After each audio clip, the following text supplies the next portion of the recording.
Boa noite a todos. A nossa aula hoje, capítulo 40 do livro do Gênesis. Síntese do capítulo anterior, José na prisão.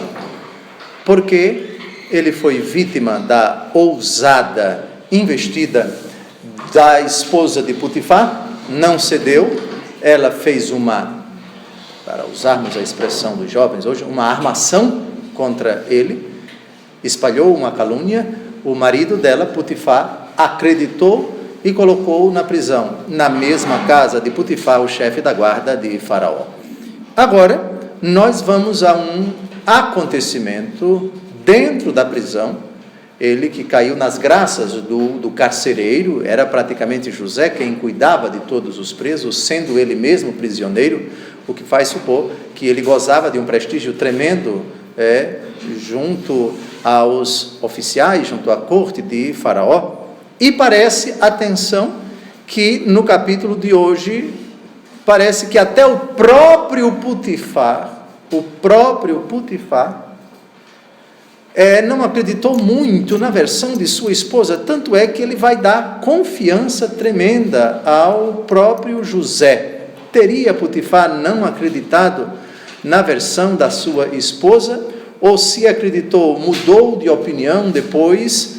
Vamos ver isto. Bom, José vai para a prisão. Algum tempo depois, duas pessoas bem conceituadas da corte de Faraó são presas. O copeiro e o padeiro. Eles têm sonhos praticamente instantâneos, só que cada um teve um sonho diferente. E angustiados, abrem o coração com José, que interpreta o sonho de ambos. E esses sonhos se concretizam. Os dois vão ser reabilitados no dia do aniversário do Faraó, só que um deles vai ser enforcado, o outro não. E é esse outro a quem José pede, lembre-se de mim, quando você estiver perto do Faraó, só que ele vai se esquecer. Mas vai se lembrar de novo, lá para o capítulo 41, e como forma, digamos assim, de se reabilitar, de reparar a grande ingratidão dele, porque foi graças à interpretação do sonho de José, que acabou se concretizando, ele foi reabilitado e manifestou uma grande ingratidão. Bom, são as fatalidades, digamos, são os acontecimentos da vida nos quais a providência divina se revela. Essa é a síntese do capítulo 40, que vamos começar agora. Depois disto, aconteceu que o copeiro e o padeiro do rei do Egito ofenderam o seu senhor. Depois disso, significa depois dos acontecimentos, quando José é colocado na prisão, depois dos acontecimentos trágicos na casa de Potifar, a investida ousada da esposa de Potifar, que queria a qualquer custo que José dormisse com ela. E foram muitas vezes, muitas tentativas sem fracasso, até que numa delas ela decidiu se vingar dele. Então, depois disto, ele já na prisão, aconteceu que o copeiro e o padeiro do rei do Egito ofenderam o seu senhor.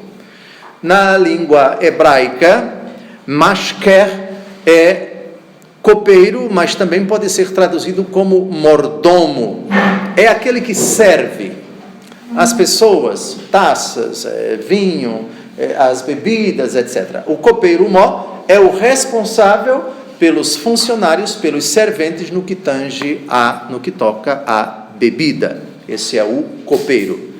Padeiro, expressão que dispensa comentário, já sabendo, é aquele que faz o pão, aquele que faz as guloseimas, as comidas que tocam o trigo ou aquelas coisas que fazem lembrar tortas, bolos, pão, etc. Bem, o rei do Egito, nós sabemos quem é o Faraó. Como nós vimos no encontro passado, quando comentávamos o versículo 1, alguns sugerem que o Faraó do tempo de José chamava-se Sesostris, que governou o Egito de 1897 a 1879 antes de Cristo. Portanto, 430 anos antes de Moisés.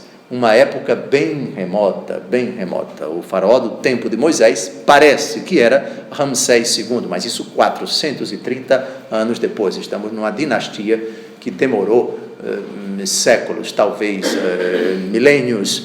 Não sabemos exatamente quantas dinastias e quantos faraós ao certo nós tivemos, mas a história já consegue dar um número exato, e não é o momento agora de nós tratarmos quantos faraós e quem era o faraó no tempo de José. Versículo 2. O faraó, encolerizado contra os seus dois oficiais, o copeiro Mó e o padeiro Mó. O texto não diz o que foi que eles aprontaram, o texto não diz se essa cólera foi fundada ou foi infundada, nada no livro do Gênesis nos apresenta de concreto para afirmar qual foi a causa dessa cólera. Mandou-os encarcerar na casa do chefe da guarda, na prisão onde se encontrava detido José. Bem, o faraó tem poderes para matar, tem poderes para enforcar, tem poderes para fazer o que ele quer, com quem quer que seja. Tanto é que um deles vai acabar sendo enforcado. E exatamente, não se sabe ao certo se no dia do aniversário ou se algum tempo depois, o faraó tinha esse poder. Mas por que ele mandou encarcerar e não mandou matar logo? Bom, não dá para responder. Talvez a falta não tenha sido muito grave. Um atraso, alguma coisa, uma negligência, às vezes abuso de poder mesmo. Os dois não fizeram absolutamente nada, mas foram delatados, mas o rei, o faraó, interpretou, não sabemos. Na casa do chefe da guarda. Quem é o chefe da guarda? Potifar. Potifar, deem uma olhada, por favor, em Gênesis 39, 20, onde José foi lançado na prisão, onde se encontravam detidos os prisioneiros do rei. Ali José foi encarcerado. Mas esse cárcere era onde José está na casa de Potifar, só que provavelmente no porão, a parte de baixo, ou um lugar separado, era a prisão dos prisioneiros do faraó. O chefe da guarda associou-lhes José para os servir. Havia já um certo tempo que estavam detidos. Bom, aqui está um versículo interessante. O chefe da guarda é Potifar. Se Potifar concede a José poderes para servir os dois que acabaram de chegar presos e estão ali presos, isso faz supor, é uma ilação, porém, que pode ser contestada, eu respeito aqui, é uma interpretação minha. Potifar nutria ainda por José um certo respeito, uma certa admiração. Tanto é que confiou para cuidar dos dois, que não deviam ser prisioneiros quaisquer, para precisar do cuidado especial, da atenção especial, enfim, seria uma prisão, uma masmorra um pouco menos sofrida, um pouco menos abjecta, um pouco menos imunda. Não sabemos de nada disso. O chefe da guarda, já sabemos, é o próprio Potifar, o dono da casa. Então, retomando o versículo 4, para entender o versículo 5, então o chefe da guarda associou-lhe José para os servir. Havia já um certo tempo que estavam detidos. Um certo tempo. Somente para recordar a vocês, quanto tempo José vai passar na prisão? 2 anos. Então, esses dois chegaram bem antes, talvez no começo da prisão, do tempo de prisão de José, não sabemos. Havia já um certo tempo que estavam detidos.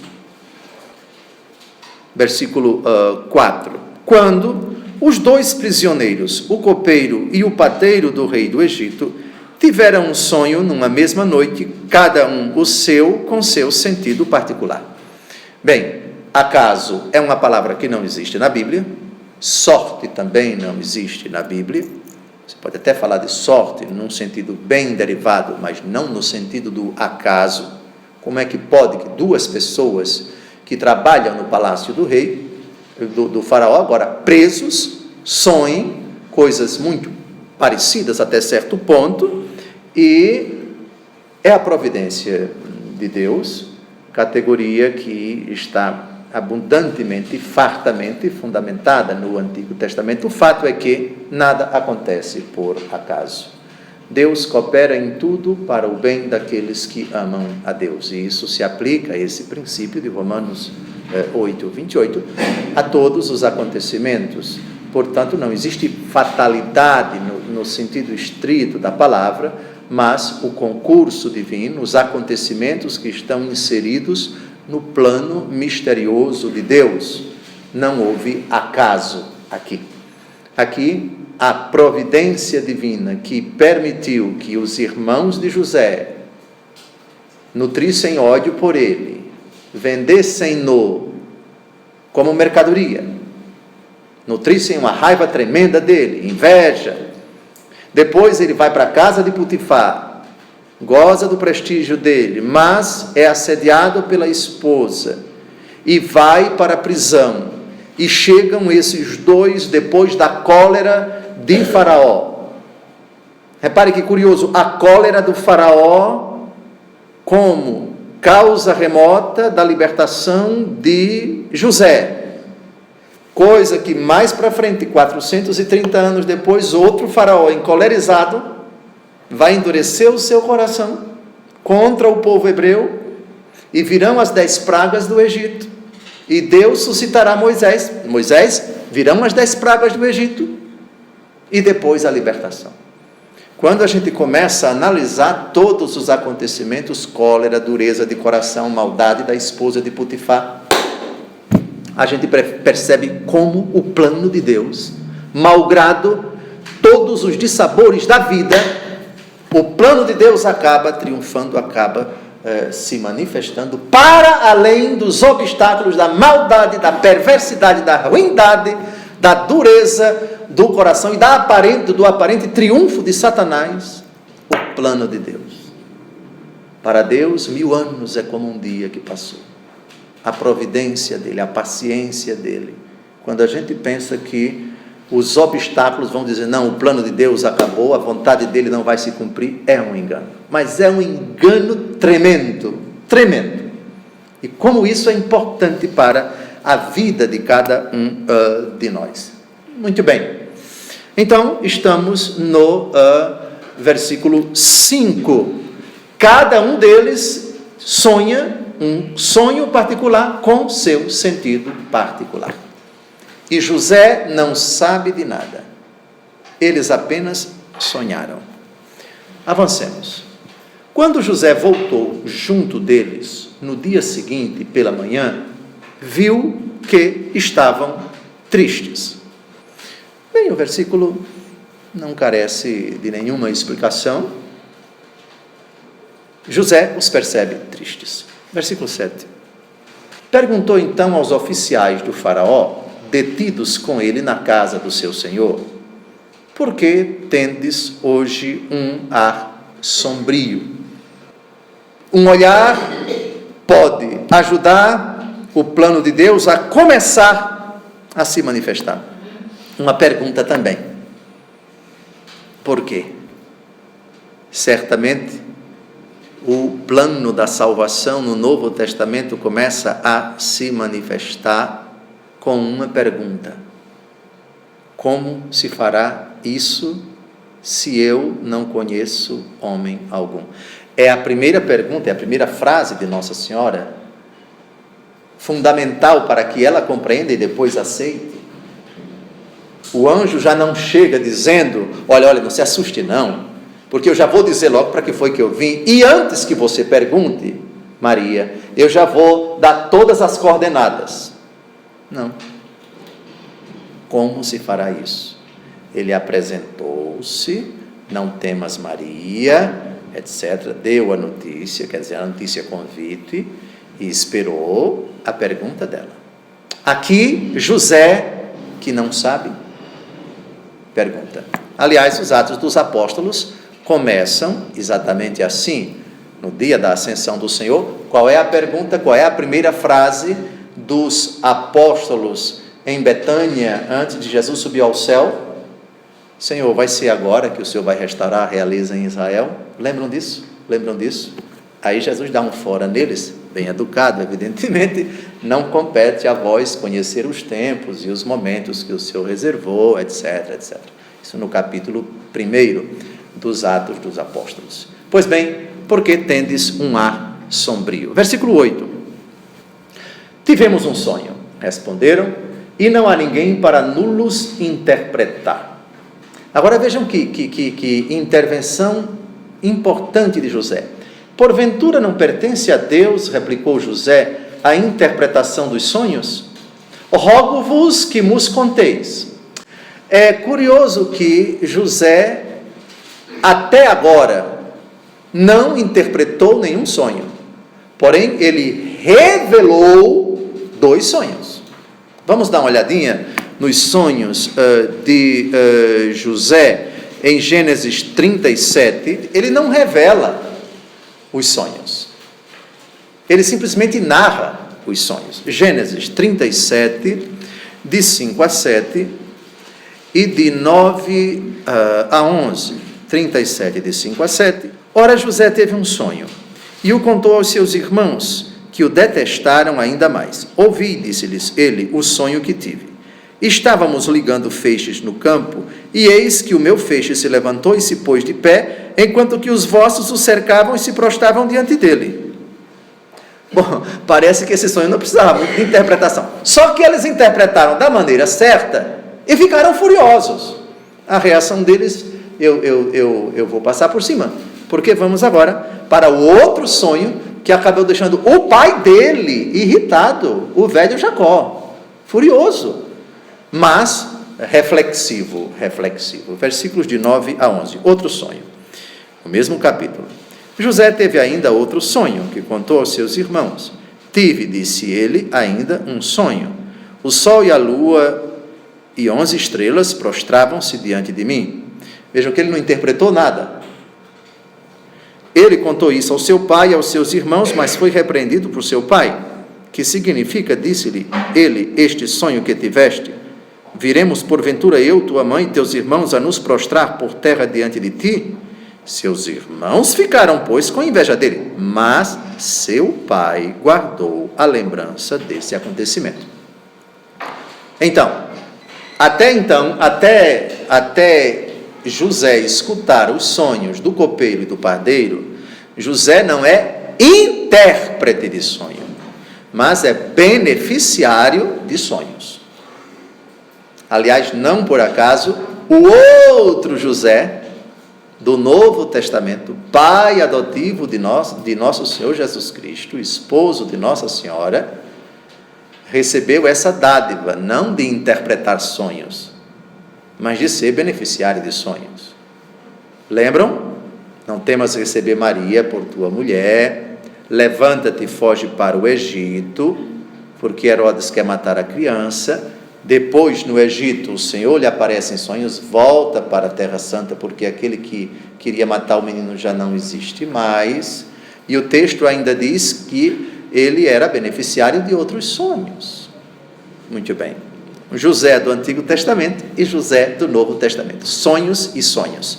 Só que o José do Novo Testamento, São José, meu santo onomástico, não interpretava os sonhos, porque os sonhos eram muito claros. Mas agora, José, que sonhava, mas não precisava interpretar o sonho dele, agora vai ser intérprete dos sonhos dos outros. Versículo 8 ainda. Versículo 8: porventura não pertence a Deus, replicou José, a interpretação dos sonhos?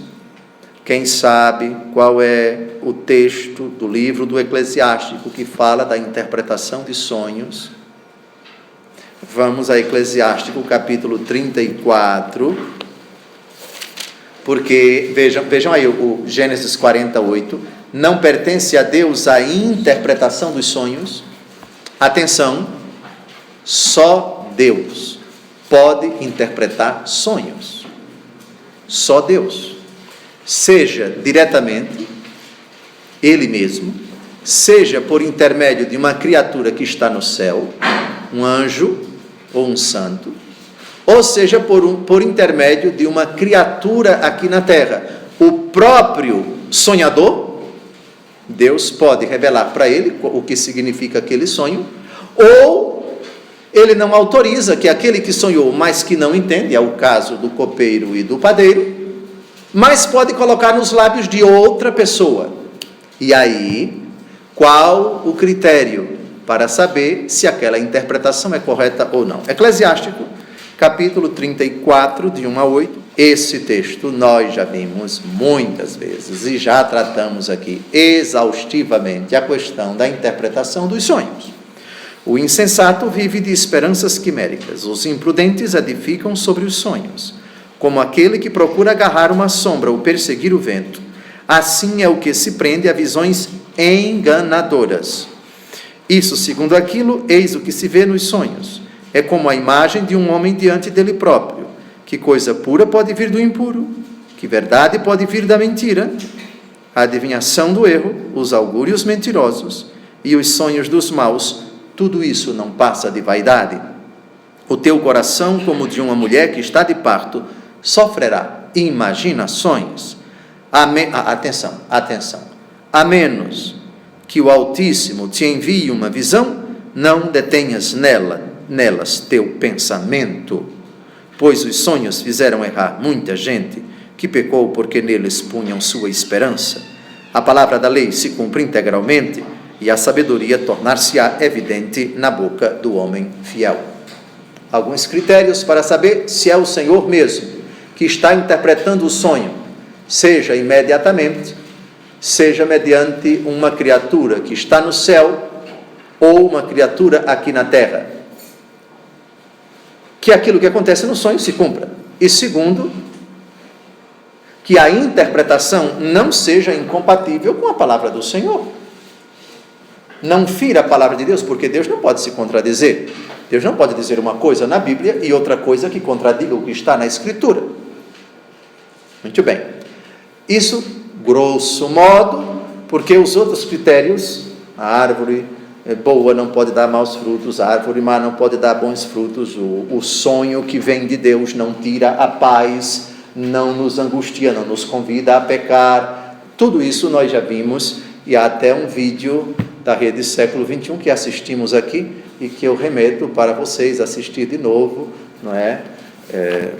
Sobre isso. Então, essencialmente, rigorosamente falando, a interpretação dos sonhos só pertence a Deus. Você pode, sem dúvida alguma, com a Bíblia, interpretar os sonhos, se essa interpretação condisser com a mesma Escritura e com a pregação da igreja. É possível que na Escritura você encontre critérios seguros para a interpretação de determinados sonhos. Mesmo a interpretação da Escritura não pode fugir da mesma Escritura e da tradição da igreja e do seu magistério. Quem vos ouve, a mim ouve; quem vos rejeita, a mim rejeita. Qualquer interpretação do sonho que entre em conflito com a Escritura, com a tradição e com o magistério da igreja será sempre uma interpretação completamente equivocada. Muito bem. Rogo-vos que vos conteis. É a mesma tática de Jesus. Os discípulos de Emaús vêm conversando, Jesus entra na conversa. Por que vocês estão conversando? Estão tristes? Você talvez seja o único forasteiro em Israel que não sabe o que aconteceu. O que foi que aconteceu? Claro que Jesus já sabia, mas ele fez essa pergunta pedagógica para que, a partir da resposta, Jesus fizesse uma catequese. E, de fato, partindo da lei dos profetas, Jesus anunciou tudo aquilo que devia acontecer, e de fato todos aqueles acontecimentos já estavam previstos. Rogo-vos que vos conteis. Avante. E o copeiro mó contou o seu sonho a José. Primeiro vai ser o copeiro, depois vai ser o padeiro. Como o sonho dele acaba no versículo 11, eu vou ler os versículos 9, 10 e 11, tá certo? Nem vamos nos deter muito nele, até porque José vai interpretar. José vai, daqui a pouco, a partir do versículo 12, dizer qual o significado. Então, vamos ao versículo 9. Em meu sonho, disse ele, vi uma cepa que estava diante de mim, e nesta cepa 3 varas que pareciam brotar. Saiu uma flor e seus cachos deram uvas maduras. Eu tinha na mão a taça do faraó, tomei as uvas e espremi-as na taça, que entreguei na mão do faraó. É curioso que o copeiro, qual é o trabalho dele? Copa é taça, copa não somente o ambiente da cozinha, onde ficam os pratos, as taças, a bebida, etc., mas também esses objetos da cozinha, não é? Copa é copo é taça, enfim. E vejam, o que se coloca na taça? Se coloca bebida, e a bebida básica, clássica do mundo antigo é o vinho, e o vinho vem da uva, e a uva tira-se dos cachos, e os cachos brotam, etc. Uma cepa. Então, o sonho do copeiro tem relação com a profissão dele, da mesma forma que o sonho do padeiro tem relação com aquilo que ele fabrica, pão, não torta, qualquer coisa que é feita com os subprodutos do trigo, a massa, etc, etc. Mas vamos ao sonho do copeiro mor. A interpretação já a partir do versículo 12. José disse-lhe, eis o significado do teu sonho. É curioso como José não promete interpretar os sonhos. José apenas pede que eles contem. A angústia deles é que não tem quem explique. José pede que conte e, sem esperar que eles peçam, começa a interpretar. É a primeira vez na vida de José que ele interpreta sonhos. Versículo 12. José disse-lhe, eis o significado do teu sonho. Eu penso que vamos ler os versículos seguintes até o término da explicação do sonho do copeiro, tá bem? As 3 varas são 3 dias. Dentro de 3 dias, o faraó te reabilitará em tuas funções. Apresentarás ao faraó sua taça, como o fazias antes, quando eras seu copeiro. Quanto ao tempo, José estabelece 3 dias. 3 dias. E o sonho vai se cumprir exatamente nesse prazo. As 3 varas são 3 dias. A reabilitação é óbvio que significa a soltura dele. Não apenas a soltura, ele não vai ser solto para ir embora para casa, para seguir o seu caminho, arrumar outro emprego. Não. Ele vai sair da prisão direto para o palácio, para fazer o que ele fazia antes. Vai ser uma reabilitação não somente profissional, ele poderia ser copeiro em outro lugar. O faraó poderia dar o trabalho para ele em outro lugar, senão o palácio. Mas ele vai voltar ao palácio. Apresentarás ao faraó sua taça, como antes. Ou seja, você vai reconquistar o que você havia perdido. Aqui, José faz um pedido a ele. Quando fores feliz, lembra-te de mim e faze-me o favor de recomendar-me ao faraó para que ele me tire desta prisão. Deem uma olhada. É claro que o relato aqui, o relato vai acabar no versículo 15, no que toca o copeiro. O copeiro não vai dizer uma única palavra. Portanto, rigorosamente falando, o copeiro nem vai dizer que sim, nem vai dizer que não. O texto silencia com relação a isso. Porém, existe uma coisa chamada na convivência humana que não é prerrogativa de cristão, nem de judeu, nem de muçulmano, nem de quem acredita em Deus, que é a gratidão. Na minha terra se diz, numa linguagem bem infantil, que a ingratidão tira a afeição. É uma desgraça uma pessoa ingrata. José aqui faz um pedido. Ele interpretou o sonho, que vai se concretizar daqui a 3 dias, o que vai trazer imensa felicidade. Na tradução da Bíblia Ave Maria, quando fores feliz, ou seja, eu fui escolhido por Deus para ser o intérprete de uma dádiva que te será concedida, e tu voltarás a seres feliz.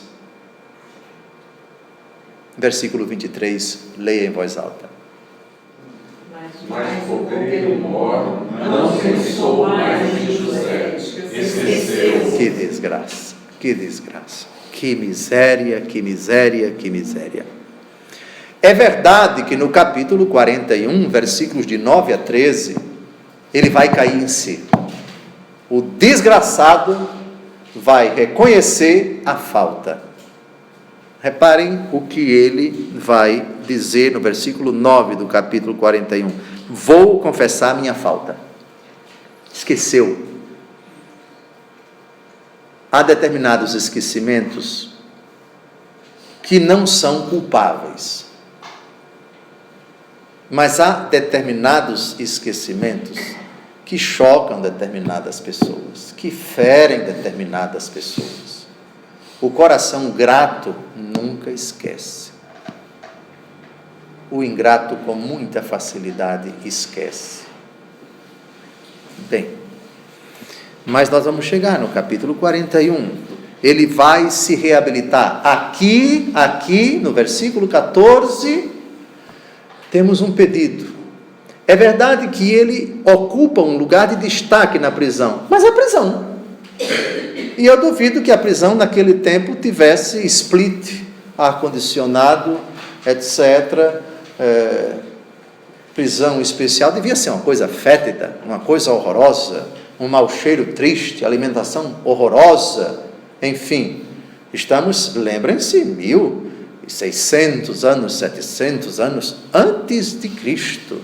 Devia ser tudo muito rudimentar, até porque o preso não gozava do que hoje nós chamamos de direitos fundamentais, direito a isso, direito àquilo outro. Não existia nada disso. Era a vontade do faraó e ponto final. Era uma coisa, era um animal, e deviam ser tratados da forma mais rude, mais bruta, mais indecente, seja lá qualquer adjetivo que se encontre. Pois bem. E ele acrescenta no versículo 15 uma coisa curiosa. Na Bíblia Ave Maria aparece rapto, porque é por um rapto que eu fui tirado da terra dos hebreus, e aqui igualmente eu nada fiz para merecer a prisão. Vejam, aqui nós temos, vamos recordar um pouco, o bisavô dele, Abraão, Isaac, Jacó, o seu pai, todos eles sofreram tremendamente, mas o sofrimento de José é particularmente lancinante, porque José foi raptado. Essa é a expressão, parece que a Bíblia de Jerusalém usa a palavra arrebatamento, ele foi arrebatado, mas arrebatado no sentido de vendido, por favor, capítulo 37, versículos de 28 a 36, versículo 28, e quando passaram os negociantes madianitas, tiraram José da cisterna, e venderam-no por 20 moedas de prata aos ismaelitas, que o levaram para o Egito. É rápido nesse sentido, e não deixa de ser, num sentido um pouco derivado. Raptar é tirar na marra de um canto e levar para o outro, não deixa de ser, só que é um rapto um pouco mais, digamos assim, covarde, porque é o caçula, são 11 contra 1, e foi vendido, não é? Foi vendido, é com um requinte, é um rapto, entre aspas, com requinte de crueldade, uma crueldade tremenda. E o versículo, no mesmo capítulo, Gênesis 37, versículo 36, os madianitas venderam-no a Potifar, no Egito, eunuco do faraó e chefe da guarda. Então, é um rapto em termos, Bem, no versículo 15, era o que eu tinha a dizer, vamos adiante.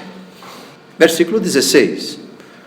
Agora vem o padeiro Mó, que vai contar o sonho dele, e logo em seguida José vai interpretar. O padeiro Mó, vendo que José tinha dado uma boa interpretação, disse-lhe: eu também, em meu sonho, levava sobre minha cabeça 3 cestas de pão branco. Avante. Nada de cima havia toda sorte de manjares para o faraó. Mas as aves do céu comiam-nas na cesta que estava sobre a minha cabeça. Nada de cima, ou seja, os pães não estavam protegidos por nada, estavam ao céu aberto.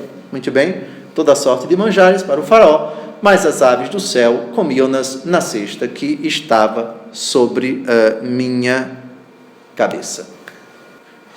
Muito bem. Sem comentários, porque a interpretação vai vir nos versículos 18 e 19. Ele disse: eis, disse José, o que isto significa. As 3 cestas são 3 dias. Dentro de 3 dias, o faraó levantará a tua cabeça. Ele te suspenderá numa forca e as aves devorarão a tua carne. O conteúdo do sonho é apropriado à profissão do padeiro. O padeiro faz pão e ele sonha com cestos de pão. Cestos de pão, versículo 17... 3 cestas de pão branco. É a matéria do trabalho dele. Muito bem. As 3 cestas são 3 dias, do mesmo jeito que os 3 ramos que brotaram da cepa no sonho do copeiro. 3 dias, 3 dias. Dentro de 3 dias, o faraó levantará a tua cabeça. Aqui na língua hebraica, o verbo levantar permite 2 interpretações, e não deixa de ser, digamos assim, uma ironia. Isto é, na primeira parte do versículo, levantará a tua cabeça. Você vai ser reabilitado. Por quê? Porque é a mesma expressão utilizada, deem uma olhada, vejam no versículo 13, o faraó te reabilitará em tuas funções. Aqui então, o verbo levantar pode significar a reabilitação dele, ou seja, você não vai ser enforcado não, agora na prisão. Você vai ser reabilitado e depois vai ser enforcado. Só que mais para frente a gente vai perceber que a narrativa do enforcamento do padeiro não dá para dizer se foi no mesmo dia. Se foi no mesmo dia. Ou se foi depois. Mas isso a gente chega lá. Bem. E as aves devorarão a tua carne. As aves, evidentemente, citadas no versículo 17. Bem. Então, vai ser reabilitado, vai ser enforcado e sua carne vai ser comida pelas aves. Ainda no versículo 19, as aves devorarão a tua carne. Era um tipo de morte, de desafetos, de inimigos, etc., muito, digamos assim, comum. Primeiro que é uma morte rápida. Depois, o enforcado geralmente não era enterrado.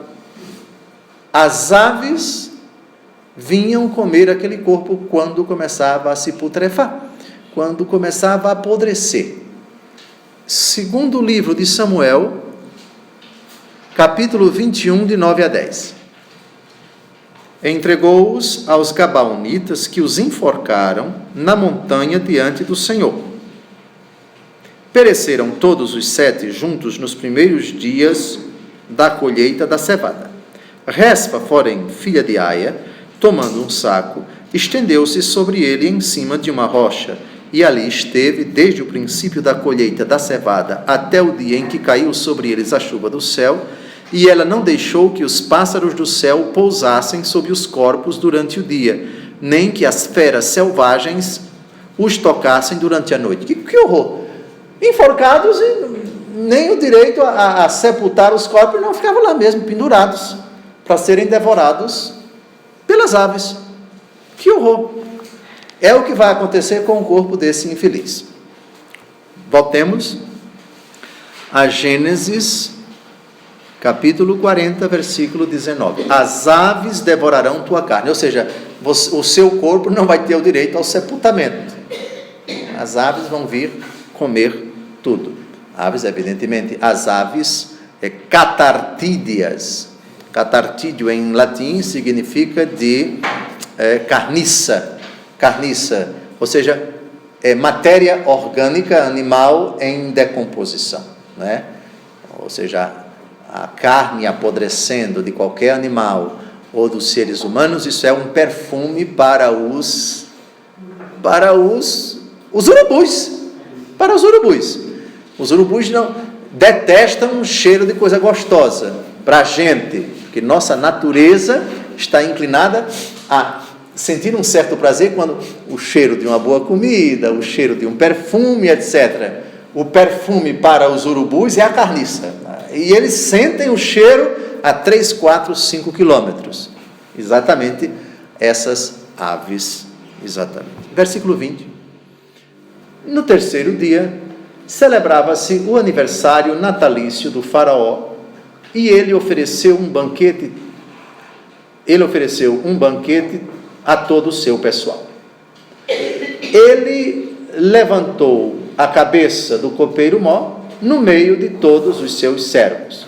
Levantou a cabeça é uma expressão eufemística, ou seja, reabilitou.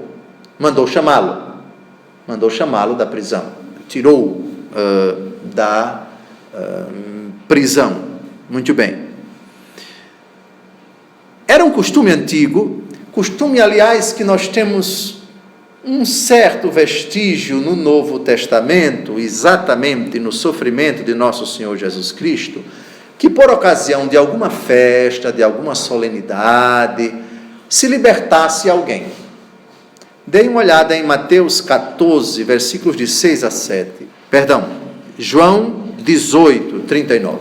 João 18, vamos primeiro a João e depois vamos a Mateus. Barrabás, já é a figura que todos vocês estão lembrando. Vamos ver esse costume curioso. João, capítulo 18, versículo 39. Mas é costume entre vós que pela Páscoa vos solte um preso. Quereis, pois, que vos solte o rei dos judeus? Aí continua, não, este não, solte Barrabás, etc. Então, um costume que os romanos respeitavam. E foi graças a esse costume que Jesus foi condenado à morte, podia ser solto, mas não foi, e Barrabás foi solto. Então, vejam aí, ele levantou a cabeça do copeiro-mó no meio de todos os seus servos. Ou seja, um dia de felicidade para ele decidiu esquecer, digamos assim, o que o copeiro-mó fez e o reabilitou. Versículo 21.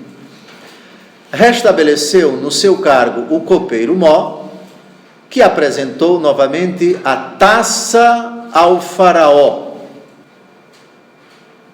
É curioso como ele não diz que reabilitou, que levantou a cabeça do padeiro-mó.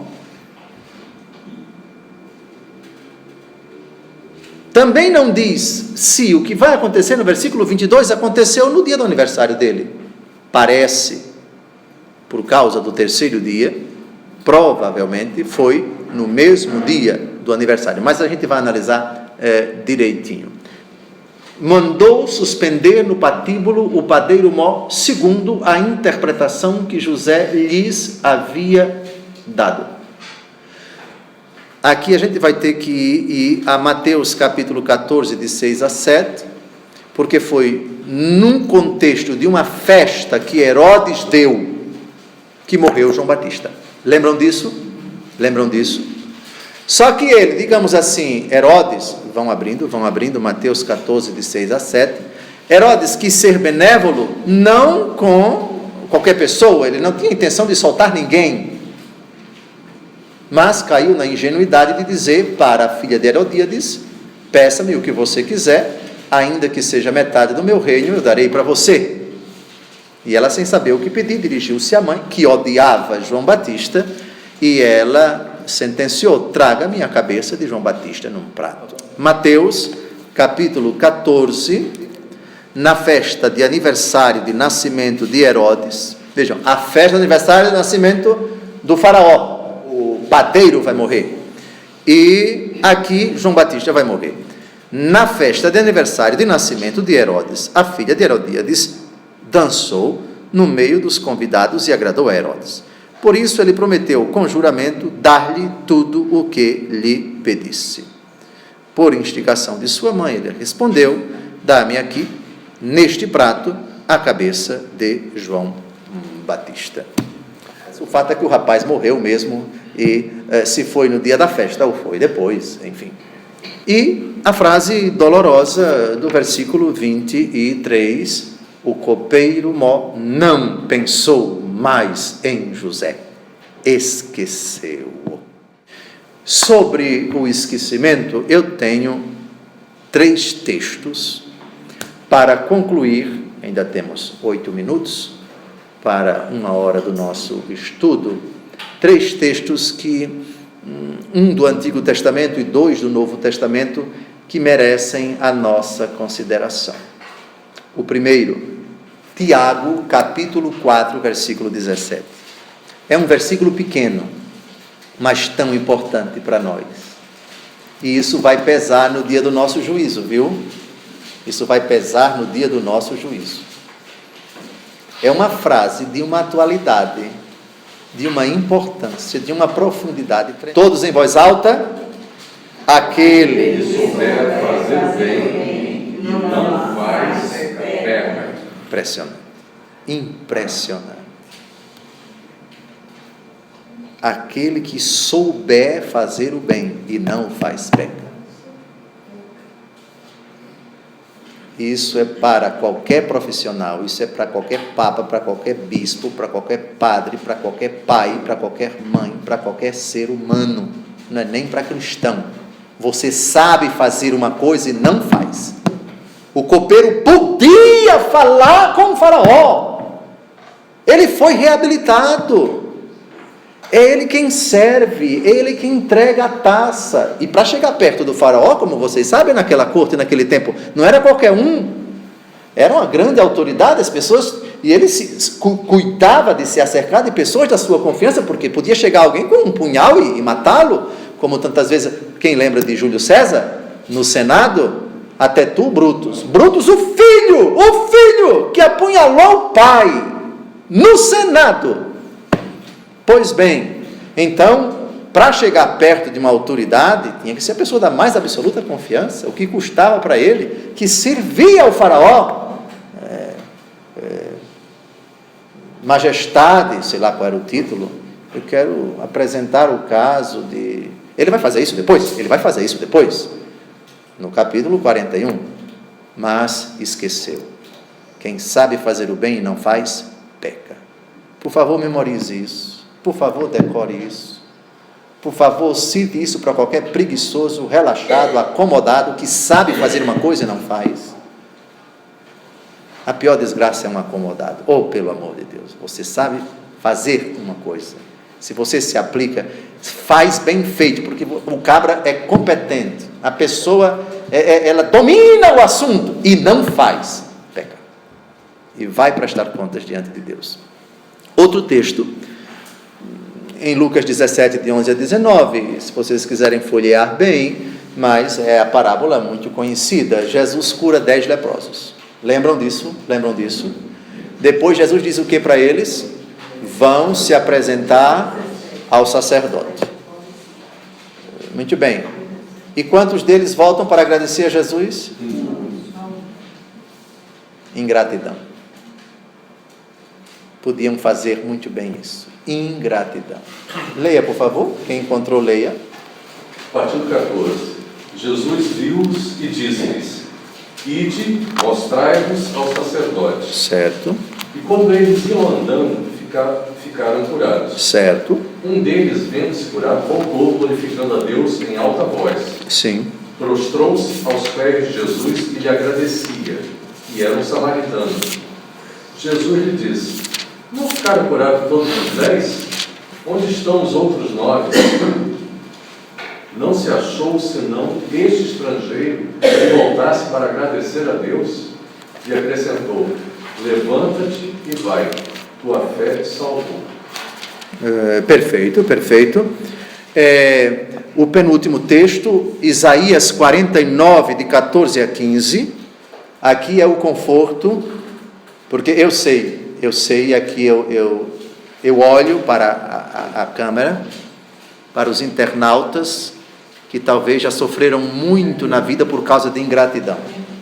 Quanto mais próximo é o grau de parentesco do ingrato, mais sofrimento é para a pessoa. Sei lá, uma mãe que no fim da vida o filho não lembra mais dela, ou joga a coitada num asilo, podendo dar todo o conforto para ela. Não estou dizendo que qualquer pessoa, que todos aqueles que colocam familiares no asilo não têm sentimentos. Não é isso, por favor. Mas abandono, e isso machuca profundamente. É uma dor lancinante no coração. Eu quero dizer a essas pessoas que foram apunhaladas por aqueles que tanto receberam delas e agora estão recebendo ingratidão. O grande conforto, vocês vão ler agora aqui na tela do seu computador, na tela do seu celular, esse texto que vamos ler bem devagar. Vamos ler devagar, Isaías 49, de 14 a 15. Sião dizia: o Senhor abandonou-me, o Senhor esqueceu-me. Pode uma mulher esquecer-se daquele que amamenta, não ter ternura pelo fruto de suas entranhas? E mesmo que ela o esquecesse, eu não te esquecerei nunca. Eu não te esquecerei nunca. Deus jamais esquecerá você, e esse seja o grande conforto da sua vida. Você que chora com a consciência de que sua filha se esqueceu de você e respondeu a tanto amor, a tanto carinho, com ingratidão, Deus não se esquece de você jamais. Termino com um texto